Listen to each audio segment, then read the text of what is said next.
ìfẹ́ ẹ̀yìn ọ bẹ́ẹ̀ ó difficult fún wọn láti separate. ó lè débi pé abúlhàn nígbà tí ó fi fẹ́ zainabu ìsìláàmù èdè ọlọ́run ìran nàbì sẹ́ngbà náà sallallahu alayhi wa sallam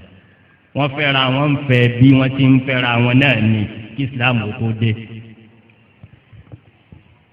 nígbà wá di pé ọlọ́run ìran nàbì sallallahu alayhi wa sallam nínú àwọn tí ọgbọ́ tọ́gbà òun lọ́mọ bíbí inú rẹ̀ zainabu yìí náà àmọ́ zainabu délé ó wí fọ́kọ rẹ̀ ọkọ rẹ̀ nígbà báyìí pé ìhun ló kú kọ̀sọ́nà ń bẹ̀ o kó wọn má ṣe ta bàbá mọ́ kó wọn má bọ òòṣà mọ́ bàbá rẹ̀ lọ́wọ́ agbẹ́sìn kan dé òun ò ní lè ṣèyí hùn. zainabu pàrọwà títí ọkọ rẹ̀ ọgbà àmọ́ nítorí pé fẹ́ ń bẹ láàrin wọn zainabu kú lọ́dọ̀ ẹ̀ nígbà táṣe ò tí ì dé pé obìnrin mùsùlùmí ò gbọ́dọ̀ wà lábẹ́ àṣẹbọ̀ àṣẹpadà wá dé o. débi pé ọwọ́ adijọ́ tọ́lọ́ ń pàṣẹ fún anábìwá Muhammad sallallahu alayhi wa sallam wípé ìwà nábì ó tó gẹ gbéra kó ń lu Maka máa ṣe ìjìrá lọ Madina. tètè ń bá wí fún yín pé Zainabu jòkó tọkọ rẹ̀ Maka ń bọ́ kọ̀tẹ́lé bàbá rẹ̀ sallallahu alayhi wa sallam. inú àwọn tó jòkó Maka Zainabu lọ gbà yọ̀ǹda lọ́dọ̀ bàbá rẹ̀ anábìwá Muhammad sallallahu alayhi wa sallam ká tẹ́ yọ̀ǹda mi kí n jókòó ti ọkọ mi torí ẹ̀ mọ̀ pé kò ní tẹ̀lé yín anábì ti gbà sallallahu alayhi wa sallam. pabambari ẹ̀ àkọ́kọ́ ogun tí wọ́n wà á jà táwọn ará Mẹ́kà ó dìde tí wọ́n lọ bá nẹ́bí jagun Zainabu náà lọ bá bàbá ìyàwó rẹ̀ jagun Abúláàsì náà pẹ̀lú wọn lọ bá bàbá ìyàwó rẹ̀ jagun sẹ́mi pé yìí ń tó kí ọ yáyàn àbí kí ni ń jogun ogun ni pé mo fẹ́ pa òun náà fẹ́ pa mí. Abúláàsì tẹ̀ láwọn ará Mẹ́kà lọ́lẹ̀ ìjà nẹ́bùwà Muhammad sallallahu alaihi wasallam lógun. Ọlọ́run ò pé kábùláàsì ò gbógun lọ àmọ́ wọ́n kó lẹ́rú ẹnbẹ nínú àwọn tí wọ́n mú ní ẹ̀rọ lógun Bádírù. wọ́n wá kó wọn wájú anẹ́bùwà Muhammad sallallahu alaihi wasallam. anẹ́bù rábùláàsì nù wọn ọkọ tani ọkọ ọmọ bíbí inú ẹ̀. òfin ìsìláàmù ni pé irú àwọn tá a bá kó lẹ́rú yìí bí wọ́n bá ní tí wọ́n gbàrà wọn lẹ̀ nítanràn ní fídíà ká gbà á ká yọ̀ǹda wọn. kódà nàbí a máa ṣe débi sallallahu alaihi wasallam níbẹ̀rẹ̀ ẹni ọba lòun ò ní nǹkan kan tó bá lẹ́kọ̀ọ́ kan la bí ẹni ọmọ akọ̀tọ́ mọ̀ ká ànábì ọwọ́ afún níyà àwọn ọmọ sọ̀hábẹ́ pé bọ́ bá ti lè kọ́ àwọn eléyìí kí wọ́n mọ̀ kọ́ kí wọ́n mọ̀ ká ayọ̀ǹda rẹ̀ bí wọ́n bá lówó tí ó fi gbà rẹ̀ lẹ̀. wọ́n wá ní kóńkálukú ta ní nǹkan nù yín tí ó fi gbà rẹ̀ lẹ̀ wọ́n wá ń dájọ́. ànábì bá tajú kán sallallahu alaihi wasallam ẹgbẹ́ kí lànàbì rí kéènì ọrùn Khadija ìyàwó rẹ̀ tó ti kú ìyá ọmọ ìyá Zainabu. ànábì sáré rántí kí ló lè fa ilé yìí sallallahu alaihi wasallam. Zainabu gbọ́ pé wọ́n mọ́kọ̀ ọ̀hún Abúláàsì ní kíni lẹ́rú ní Madina. ntí ó tẹ́rí ìdìbò tó jogún lọ́dọ̀ ọ̀yá rẹ̀ ní nǹkan ọrùn nǹkan ẹ̀ṣọ́ ọ̀sáré fi ránṣẹ́ sí Madina pé kún ó ntẹ́lẹ̀ ìbá tó kún ó válù rẹ̀ kún ó yọ̀ǹda Abúláàsì. ìfẹ́ nìyẹn anabi wa rí sallallahu alaihi wasallam ojú anabi ọgbà torí pé ìyá ọmọ yìí òun láròyìn Khadija láròyìn lẹ́ẹ̀kan ni kì í sobìnrin bẹ́ẹ̀ fún anabi sallallahu alaihi wasallam. inú ẹ̀kọ́ tá anabi kọ́ wa ẹ̀yin bàbá ẹ̀yin ẹ̀gbọ́n ẹ̀yin àbúrò wa lọ́kùnrin anabi ma gbogbo táwọn ìyàwó rẹ̀ yìí ma fún wọn kọ́dà bí wọn bá sí láyé mọ́. ọba adébí kí wọ́n níbà anabi bá pẹran lẹ́yìn tí Khadija ti kú téèyàn máa pẹran bọ́yẹ̀ràn léyà bọ́yẹ̀ràn nǹkan míì afẹ́ kó máa bá fẹ́ ṣe nǹkan kan ànábì ó tún wá rántí pé ìyá kan ń bẹ lọ́nà ẹbí báyìí ẹ lọ́ba kí ni ọ̀rẹ́ Khadija ni ọ̀rẹ́ Khadija ni lẹ́yìn tí Khadija náà sí mọ́ ànábì ọgbà sallallahu alayhi wa sallam bá ànábì ti rí nǹkan ọ̀hún yìí ànábì ti mọ̀ pé ti ya ọmọ yìí ni ìyá Zainabu kí ló dé kí kíni yìí wá débi yìí níta ànábì náà ti mọ̀ wọ́n bá kó wọn rò pé tọ́ Zainabu lọ gbọ́ pé ọkọ òun ń bẹ nínú àwọn tá a mú òun ló fi lè ránṣẹ́ ànábì wa kọjú sí gbogbo àwọn sọ̀hábà ń jọ náà pé ṣé ń tọrọ nǹkan kan lọ́dọ̀ yín fẹ́ fún mi bá ànábì ti rí nu mo fi ní àwọn bàbá tí wọ́n ń rẹra wọ́n lẹ̀ wọ́n ga wọ́n ti ń ṣèṣe báwọn ọ̀ wọ́n fi gba ànábì ni ọ̀ sallallahu alaihi wasallam ànábì wà ń kó kọ́ pàṣẹ àmúni mo fẹ́ ṣe kínní ń tọrọ nǹkan kan lọ́wọ́ yín fẹ́ bùn mi. wọ́n ní ya Rasulullah gbogbo ń tẹ́ bá fẹ́ tọrọ ànábì ní ẹ yọ̀ǹda abúláàsì ó di mélòó ó dé ní ẹ sì dá ẹgbọ́rún Zainabu padà fún un ó di mélòó ó di méjì àwọn sàhábà ní méjì nígbà tó ṣe ẹ dàgbù gbogbo ẹ̀yin ẹgbà wa aráàlú náà báwọn bàbá bá ń rẹra wa lẹ́yìn wò kárí wọn fi o báwọn bàbá bá ń ṣe kíni báwọn bá ń rẹra wọn lẹ́wọ́ ìtẹ́lẹ̀ wílẹ̀ kan ẹ dàgbù ẹ bá wa wí fún yàrá náà bẹ́yìn tí ń ṣe wọn lọ dáa àmì ẹ̀dàkùn ẹ̀jẹ̀ bí báwọn bá ń tíráì tí wọ́n ń kọ́pì ànábìyàwó náà kọ́pì àwọn sọ̀hábẹ́ bá ànábì tí bá àwọn méjèèjì náà láti kíni abúláàzì ń dé ẹ̀sì fẹ́ gbá kíni ẹ̀fẹ̀ gbá Zainabu ránṣẹ́ sí inú ànábì dùn sallallahu alayhi wa sallam ìtàn tó gùn ní ń gé kúrú mo fẹ́ fi sàmì pé bífẹ̀ẹ́ gidi bá wà ìṣòro kéré kódà bí ìṣòro ń bẹ wọ́n máa fara mọ́ gbogbo àwọn tá à ń wí yìí tí ò tó bẹ́ẹ̀ yẹ kó ti yà yẹn anabiwa Muhammad sallallahu alayhi wa sallam anabiwa ńgbà tí ó di bá abúláhàsì wọ́n yọ̀ǹda rẹ̀ anabiwa pè ó pè abúláhàsì pẹ̀tọ́ ọ̀rọ̀ kan bẹ ńgbọ̀ wà Mákà ní òdi ó ti mà àṣẹ ti dé wípé obìnrin mùsùlùmí kò gbọ́dọ̀ wà lábẹ́ kínní kò gbọ́dọ̀ wà lábẹ́ ẹlẹ́bọ mọ́. lílọ lọ́nlọ́ Mákà yìí wàlà amatun mu'minatun khayrun min mushrikin walaw a'jabakum. aya àlàfà ìfọ̀nà ìfọ̀nà olúwa yọ̀ǹda o. ويبين آياته للناس لعلهم يتذكرون. ẹ ṣeun bàbá aya làfà ké fún wa ni o a máa yà lọ bí ìdájọ́ ṣẹ̀ríà kọ̀ọ̀kan ntọ́lọ́mbá ló ń wọ ọgbà kọ̀gbá ni o Olúwa yọ̀ǹda kí wọ́n ọkùnrin mùsùlùmí ọ̀fẹ́ bóyá christian bóyá jew gbọ́dọ̀ fẹ́lẹ́bọ èèwọ̀ ni àmọ́ lọ́wọ́ ọ̀tí ẹ̀ yọ̀ǹda gbogbo ẹni tí ẹ bá ti ṣe mùsùlùmí lọ́kùnrin ọmọbìnrin mùsùlùmí ò gbọ́dọ̀ fẹ́ èyí tó yọ̀ǹda ló wí hùn èyí tí ó sì yọ̀ǹda òun ló wí fún wa ni àwọn òsì lẹ́tọ̀ọ́ àmọ́ bí gbé èsè tó yọ̀ǹda eléyìí èsè tó kọ́ eléyìí kí là ń jẹ́ mùsùlùmí sí. torí náà ànábì wí fún abúláhàsì pé bọ́ bá dé Mákà ó yọ̀ǹda Zainabu fún mi.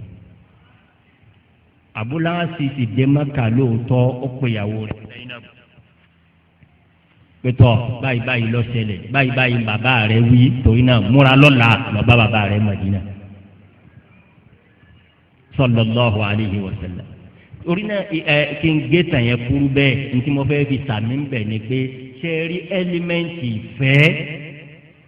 ó pàtàkì o ọ̀pọ̀lọpọ̀ wàhálà àparí ìjà lónìí àparí ìjà lọ́la ẹ̀yin gan máa wádìí kí ni ń fàjà ń bò mí ẹ̀ ní rí bẹ́ẹ̀ ń tọ́ fà á láti lẹ̀ ní ìmọ̀ atúláàsì obìnrin àbá atúláàsì ọkùnrin wọ́n lè wá gbé bẹ́ẹ̀ fógun ọgbọ̀n ọdún gbogbo ọjọ́ tó bá fi ń rántí kóhùn òkú fẹ́ẹ́fẹ́ tẹ́lẹ̀ náà yọ́ọ́ máa padà síbi pé bó forí ṣe bọ́ fọrùn ṣe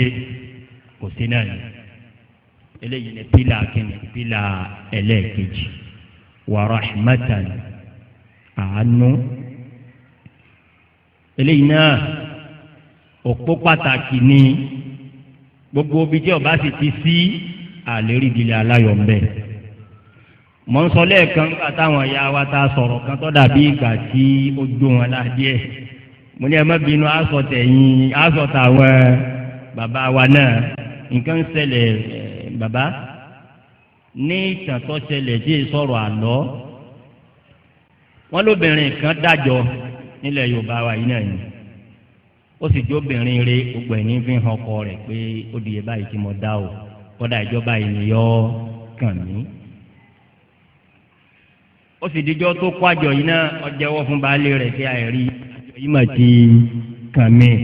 ó náà tọ́jú rẹ̀ dáadáa o níta bá wa fi ṣe àmọ́ mo fẹ́ travel lálẹ́ yìí mo fẹ́ travel lónìí òun ó dé ní ọ̀la bó ń bá wa dé ìmọ̀ràn tó wọ́n bá fún ọ bó ti ṣe mọ́júmọ́ yìí ń travel yìí àwọn olè wa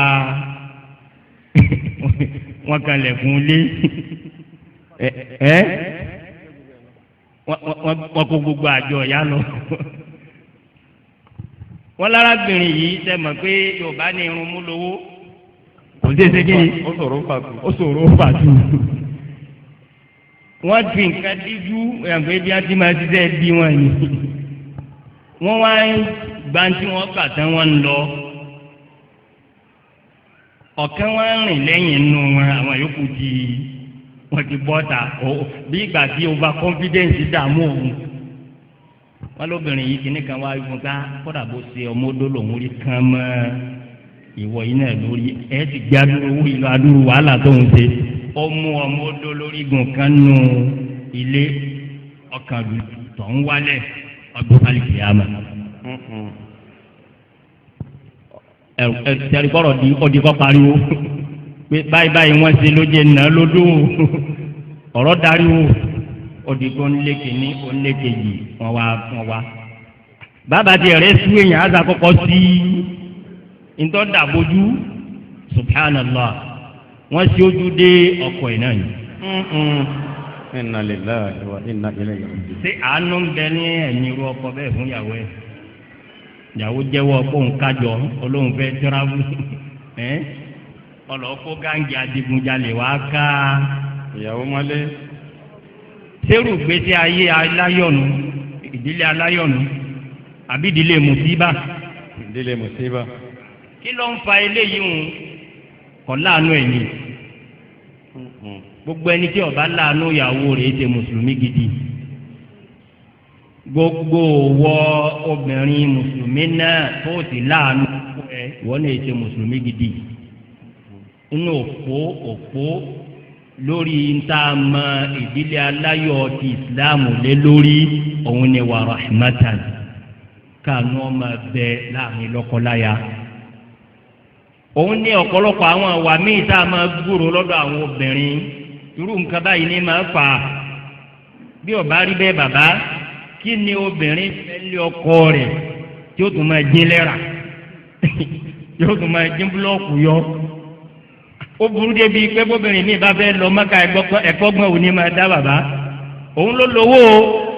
yọ wá ní kí ẹ̀gbọ́n òun kan wá láti ilé wọn pé òun fẹ́ rán òun ní nítorí baálé rèé sẹni téèyàn jẹ́wọ́ fún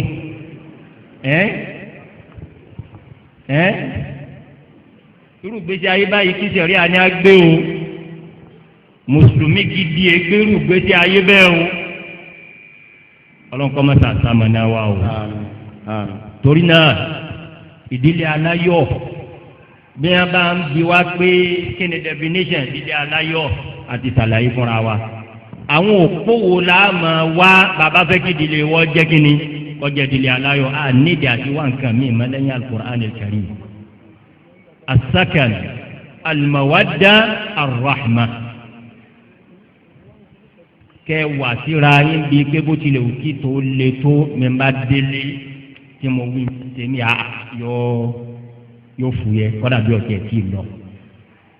ẹ̀kejì ìfẹ́ ẹ̀kẹta àánú ara ẹni ọlọ́nkọ́ mọ́sá àti gbogbo eléyìí ọwọ́ àǹdílé ẹnìkọ̀ọ̀kan wa o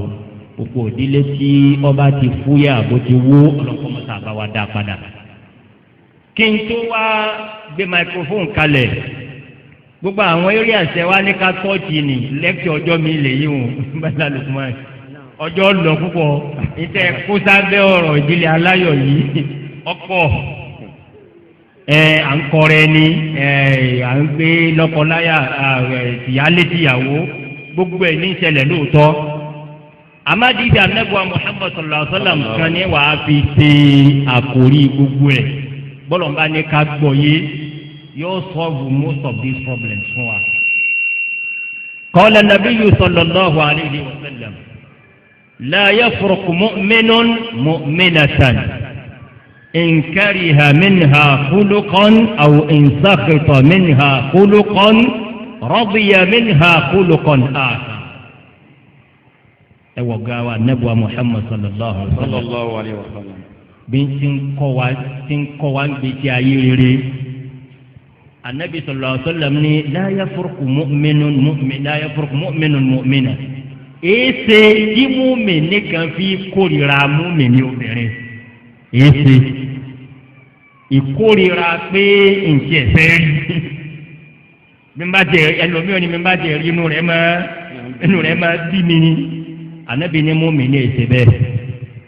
kí wàá nìdí tó fi ní ṣe bẹ́ẹ̀ ibi tí mo fẹ́ kẹ́ underline ní òdodo tí ò ṣe é jà yàn anabi ní tó o fi gbọ́dọ̀ kórìíra àyàn débi pé njẹ fẹẹ rí òun ni pé ìnsàkìtọ minha kúlùkọ rọbìyà minha kúlùkọ àkọ bó bá ṣe tó dùn ọ lónìí ó ṣe tó dùn mọ́ lọ́la bọ́lọ̀ ti dọ́ mi èèyàn nu àmọ́ àdámọ́ mi èèyàn ni pé níta kan tó dùn wá báyìí ní tí ò ní ṣe parẹ́ èyí tá a máa fi kan tó dùn mọ́ wa pẹ́ńsù ní ẹ̀yọ̀ rẹ́sàtì ntí èyí kí á dùn ọ wá nù àmọ́ bẹ́ẹ̀ nìkan bẹ tí ò ní ẹlòmíì ó gbé kọ́dà kò sórí kan lára ìrọ̀ ni ọlọ́wọ̀n ọ̀dẹ́ èèyàn kan tí ò ní kíni tí ò ní lórí la ẹnu pé ntí ń jẹ́ pé èèyàn dáa ní kó orí jẹ́ pọ̀ já burú rẹ̀ lọ ntí ń jẹ́ pé èèyàn da òní bá burú jẹ́ pọ̀ ju orí rẹ̀ lọ ànábi wa ń kọ́ ìmí àtẹ̀yìn lẹ́kọ̀ọ́ pàtàkì yẹ dákọjá apply rẹ̀ ní fámìlì wa kọ́kọ́ apply rẹ̀ láàrin òun àti ìyàwó kíyàwó náà apply rẹ̀ sọ́kọ ẹ̀ ìyáálé ó apply rẹ̀ sí kíni síyàwó kíyàwó náà apply rẹ̀ sí ìyáálé rẹ̀ pé òun ló ṣe báyìí níjọ́ tó wá ṣe tó dùn ọ̀hún ọ̀wá nígbà tí yẹn rewind tape recorder kí ó sì ṣe báyìí ń jò níyìn o tó dùn mọ́ mi wàláì tá a bá ń kéde sí ayé bẹ́ẹ̀ ìjà òní máa pọ̀ àmọ́ lọ́pọ̀lọpọ̀ gbà èyí tí ń dùn wáhùn nìkan lọ́wọ́ ọmọ ànábì Ádámù máa rántí ọmọ ànábì Ádámù rántí ntí wọ́n ṣe fún un tó dùn mọ́ torí náà eléyìí ni gẹ́gẹ́ bí àsìkò bàbá mú eléyìí àti píríncípù ìlànà anábùwà Muhammad sallallahu alaihi wa sallam yìí anábì ní mùsùlùmí ò gbọ́dọ̀ bá mùsùlùmí ẹgbẹ́ rẹ̀ gbégbé pé inú rẹ̀ jẹ́ máa bí mi ẹlòmíà ní bó ń bá sàjẹ́ rí wọn ọ̀mọ̀ bí tí máa rí kíni anábì ní ntọ́ wàá máa rò ní pé bọ́ bá ṣe tó dùn ọ́ lónìí rántí ijọ́ tó ṣe kíni rántí ijọ́ tó ṣe tó dùn mọ́ ọ ẹ dákun mo ti wí gbogbo ntí wọ́n wí lẹ́ẹ̀kan yẹn fáàkì ní ti gbogbo òlẹ́gì yẹn láàrin ọkọ síyàwó láàrin obìnrin méjì mẹ́ta mẹ́rin lọ́dẹ̀dẹ̀ ọkọ kan náà. òwe kan tí wọ́n máa ń palẹ̀ Yorùbá àbí bá dùn àní wọ́n sì pé ni a ní dúndùn là ń bá ilé olóyin oyin nu o kìí ṣe ilé ọmọ ànábì Ádámù o. òdodo ni bọ́bá yìí pé ilé kan wà tí a ní gbọ́jà ẹ̀ kí n béèrè ní béèrè ilé wo ló yẹ kọjẹ́ ilé ànábì Muhammad sallallahu alaihi wasallam. wọ́n àwọn ìyàwó ànábì pẹ̀lú ànábì sallallahu alaihi wasallam wọ́n ní gbólóhùn àsọ̀njọ́ kẹ tá ànábì Muhammad sallallahu alaihi wasallam ń pé Umar lọ́wọ́ bá ànábì sallallahu alaihi wasallam. Umar wá complain nítorí rí lọ́dọ̀ àwọn ìyàwó tiẹ̀. ìwọ́n sọ fún ànábì sallallahu alaihi wasallam pé wà ànábì mú nótìsì kínní kan o. àwọn obìnrin wọ̀nyí ń gbà tá a wà Mẹ́kà tá a jọ ń gbé Mẹ́kà ẹnu wa ká wọn. àmọ́ kí la dé Madina sí ni wọ́n ya gàù mọ́ alọ́wọ́ o gbogbo tí wọ́n yé béèrè ńgbà wà Mẹ́kà ni wọ́n ń béèrè yìí anabi wa ń kú Umaru fún bí gbogbo tẹnu ẹ ẹgbẹ́ kí la anabi ó fi lé ńgbà tí Umaru parí anabi ni tọ́ra àwọn tí ń bẹ nínú léyà yìí nítawọn náà ń wí fún mi o àbí ọ̀tán Umaru bá yà dákẹ́ ní àyínà ní àyínà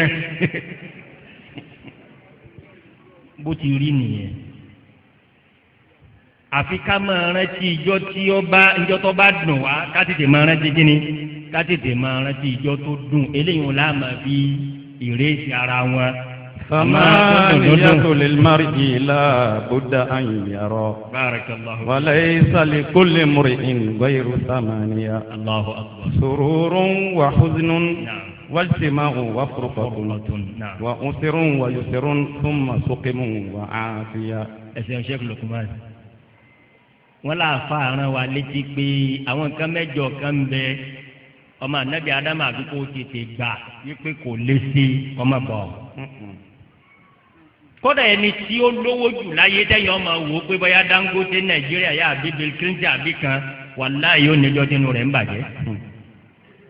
sururun wa huzn àdámọ̀ ọmọ anabi Ádámù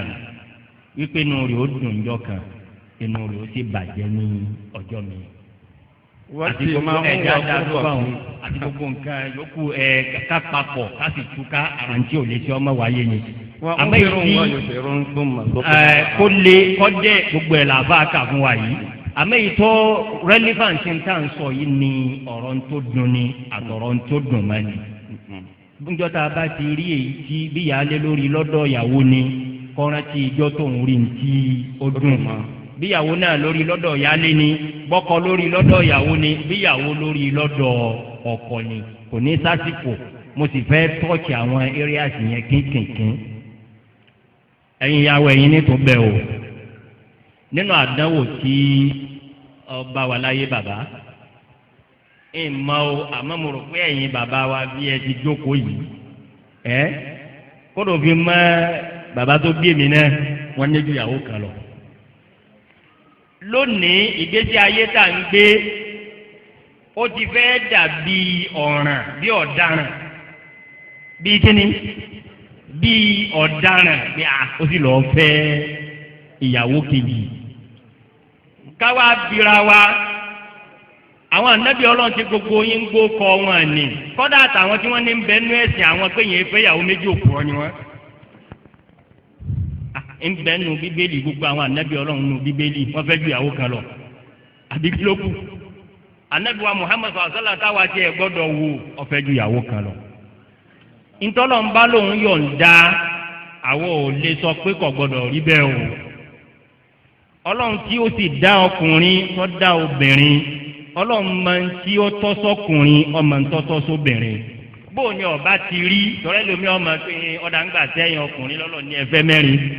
tóbìnrin náà lè lọ́kọ mẹ́rin táyé ò ní dàrú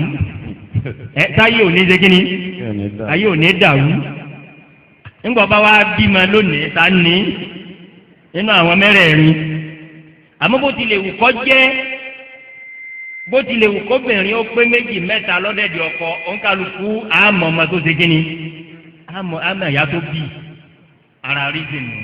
àwọn reason tí wàá pọ̀ tá a kàn máa sọ láti gbé fúyẹ́ lára yín àmọ́ reason ńláńlá tèmi ọ̀ sọ fún yín ni pé Olúwa fẹ́ bẹ́ẹ̀. fankihu ma taba lakum minan nisa. aya al-Qur'ani kan mo jẹ fẹ́ lò Sheikh Lukman. akramakumullah. mo rò pé ibi tí à ń gbé ọ̀rọ̀ polygamous family lọ látàrí pé à ń wo àwọn kan mo sì láwọn náà irọ́ ni. bẹ́ẹ̀ni torí ebi àwọn anabi Ọlọ́run nù ìwé mímọ́ anabi Yakubu anabi Solomon anabi Abraham ká pè bẹ́ẹ̀ kọba àṣekínní kọba àyè èwo ni ọ̀fẹ́ ju ìyàwó kan lọ́nu gbogbo àwọn tá a dá pọ̀ yìí ẹ bá àwọn anabi Ọlọ́run nù aleyhimu salatu wa salam.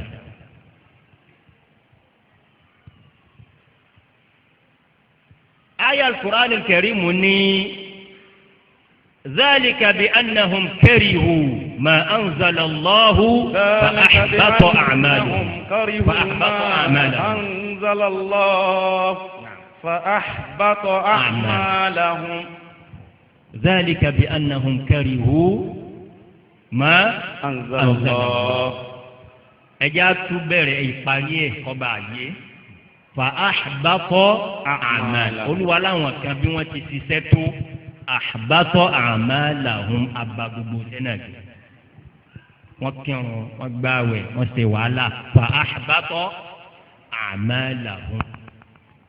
a sì rẹ́ńdà gbogbo wọn mínínlẹ̀ àjò nítumọ̀ ẹ dákun kí lẹ́sẹ̀ wọn ẹ̀ṣẹ̀ wọn ní bẹ̀rẹ̀ àyà zálíkà bí annahum karihu ma anzala Allah torí pé wọ́n kórìíra òfin tọ́lọ́wọ́n ọba sọ̀kalẹ̀ nínú òfin tọ́lọ́wọ́n sọ̀kalẹ̀ ẹ̀yin ìyá wa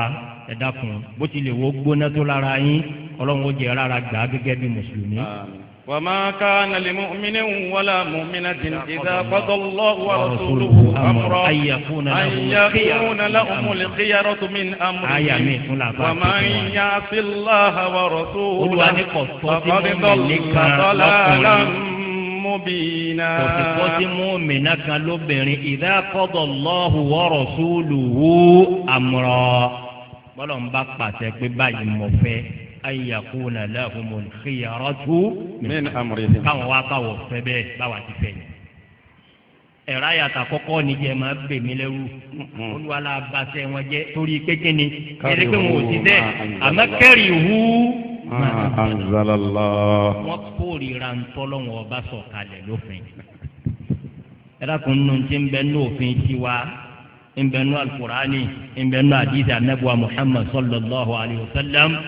òun nípa ayọ̀ǹda pẹ̀lú májẹ̀mú ayọ̀ǹda pẹ̀lú kínní pẹ̀lú májẹ̀mú bẹ́ẹ̀ o bọ́kùnrin bá lágbára ọ̀fẹ́ méjì bọ́bá lágbára ọ̀fẹ́ mẹ́ta bọ́bá lágbára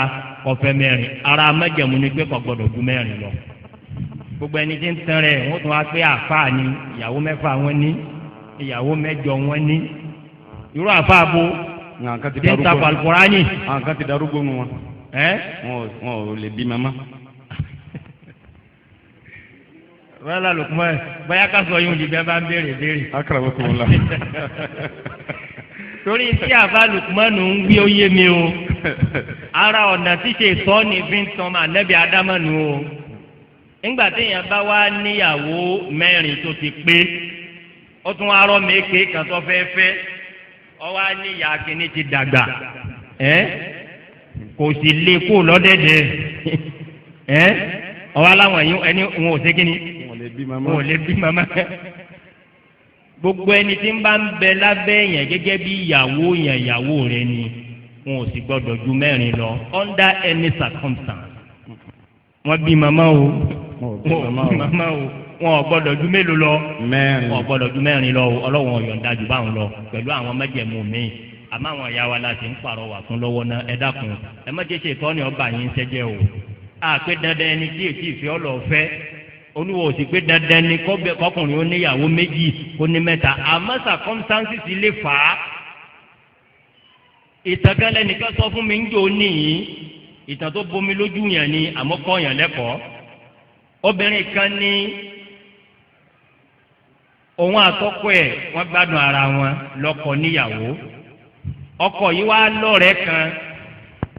ọ̀rẹ́ rẹ̀ yìí kú ó fi ìyàwó tiẹ̀ lẹ̀ ọkọ wa fi lọ ìyàwó pé bí n bá sì fẹ́ ya lamọ̀yìn ń kọ́ ńgbà tí ọkọ rẹ̀ ò sí mẹ́yìí kí n fi lè máa rojú mútó obìnrin yìí yarí nínú ètò ọlọ́run ní kúkúrú obìnrin náà nífẹ̀ẹ́ nu ara ẹ̀ sọ o kọ pé ọdún díẹ̀ ọkọ tiẹ̀ náà kú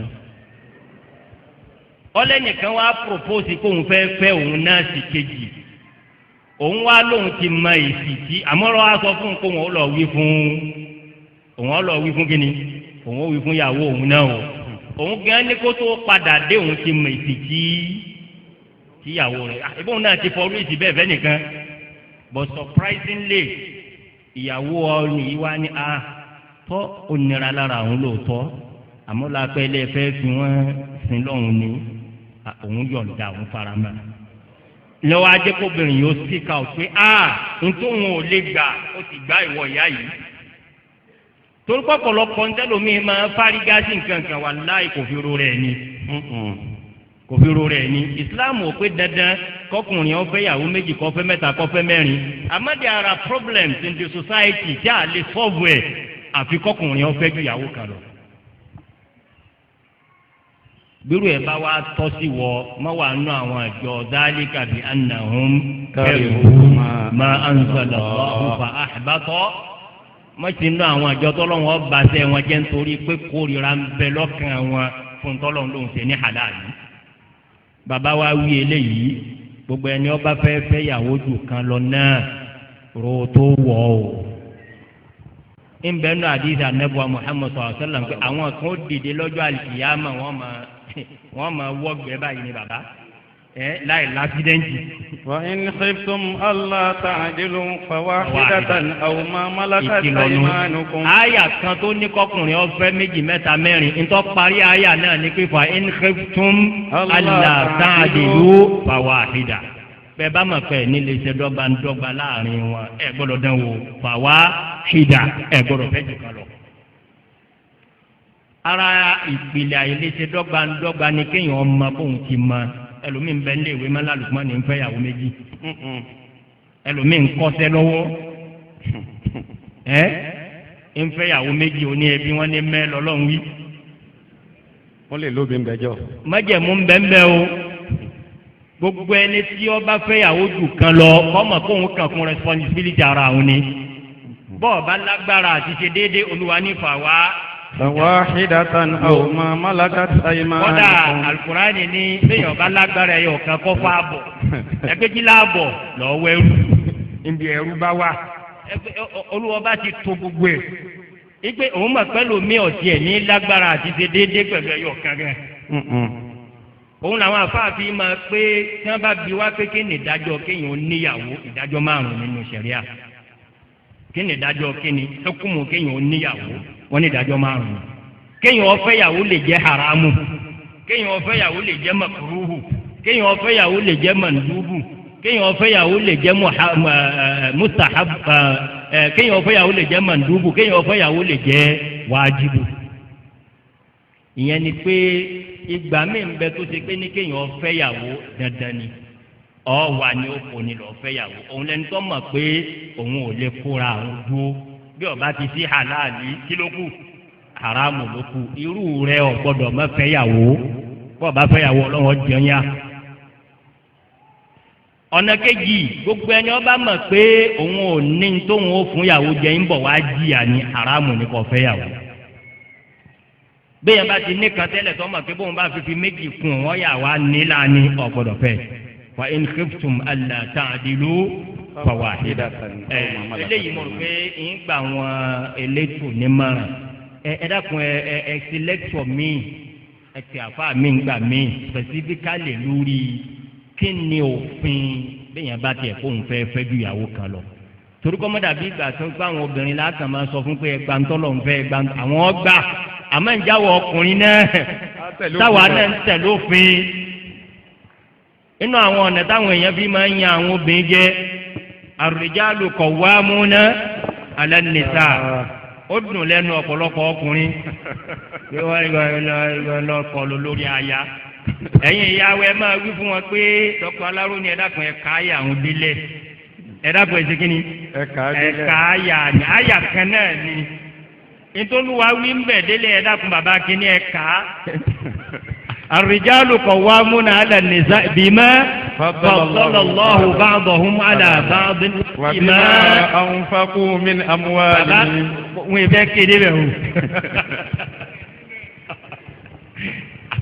Olúwa nílò tó òun fọkùnrin ṣe olórí ilé àmọ́ responsibility ni kìí ṣe privilege. ìyẹn ni pé ẹ máa jọ̀gá ní tìtorí pé ọrùn yín ni gbogbo ìnáwó lé wa. káwá kàn pé èèyàn jọ̀gá kò lójúṣe kan tí ń ṣe lórí ìyàwó bèlè àwọn ọmọ irú jọ̀gá báyìí kálukùránì ní kọkùnrin ọjọgá o àmọ́ ìmọ̀ràn mi ni pé dákun ẹ wá ọjọ́ mi tí ó jẹ́ pé lórí ọ̀rọ̀ ìbáṣepọ̀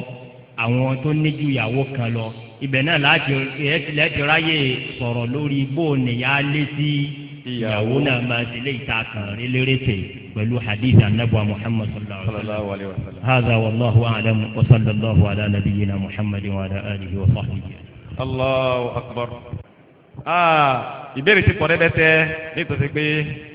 bó béèrè yẹn à lè dáhùn ẹ̀ tó bá dìgbà mí ọ̀pọ̀lọpọ̀ rẹ̀ tó bá dìgbà mí a máa gbọ́ ìdásùnmọ́ ètò sun tọ́pìkì òun lá béèrè pẹ̀lú yọ̀ lọ́la àmì tí ó pọ̀ nínú àwọn ìbéèrè yẹn ó ti so pọ̀ tó yìí jẹ mọ́ tọ́pìkì yìí òun náà ni pé afẹ́kẹ́ ọ̀dọ́ ti dìbà so lẹ́nu pọ̀ wọ́n ní ọ̀pọ̀lọpọ̀ ọkọ tí wọ́n ní ìyàwó méjì mẹ́ta mẹ́rin tó inú wọn ẹlòmíì ọ̀dọ̀ yàwó kan náà ni máa ń sùn omi ọ̀dọ̀ ìyàwó tí ó sùn ní alẹ́ bá di láàárọ̀ ọ̀tọ̀ yàrá ìyàwó tí ó lọ lẹ́yìn bẹ́ẹ̀ tó ẹlòmíì wọn bẹ tó ti fẹ́ mẹ́ta mẹ́rin pẹ̀lú tó gbọ́ ìwé pápá àwọn ọ̀ka mọ́ tó lè yọ jí àpù atakbir ẹ̀rọ àgbà ti sọ fún wa níbẹ̀rẹ̀ pé káwà ní farabalẹ̀ àbí ẹ̀kọ́ ni náà wọ́n ní ọ̀pọ̀lọpọ̀ ọkọ ìyàwó wọ́n ń fún jẹ ìyàwó ní pàápàá jùlọ nítorí ìyàwó méjì mẹ́ta ẹlòmíràn sì ń yàwó kan náà ti fún jẹ ìyàwó rẹ̀ ń yá látara pé ń yálè. a ní tí wọ́n à ń bẹ́ẹ̀ náà àwọn obìnrin náà tọkọ bá fún un lọ yóò kó wọn ọgbà àwọn àbẹ̀rẹ̀ ní gbogbo níjọra afẹ́kẹ́ bá kó papọ̀ ọlọ́run bá pẹ̀lú yín. alhamdulillah wa sallallahu ala nabiyyina muhammad wa ala alihi wa sahbihi ajma'in. àwọn bàbá wa tí ẹ bá ṣe kọ́lọ̀ ń rọ̀ wọ́n fún ìsìláàmù náà kí wọ́n ó jókòó ní wákàtí kan méjì ọlọ́pọ̀lọpọ̀ nǹkan méjì yóò ti ní di attention wọn ọlọ́run ní jẹ́ máa padà sí ibú. àmín. lórí àwọn tí wọ́n kó pọ̀ yìí àkọ́kọ́ yìí tí mo rí pé ó dàbí pé ó jẹnẹrétì ariwo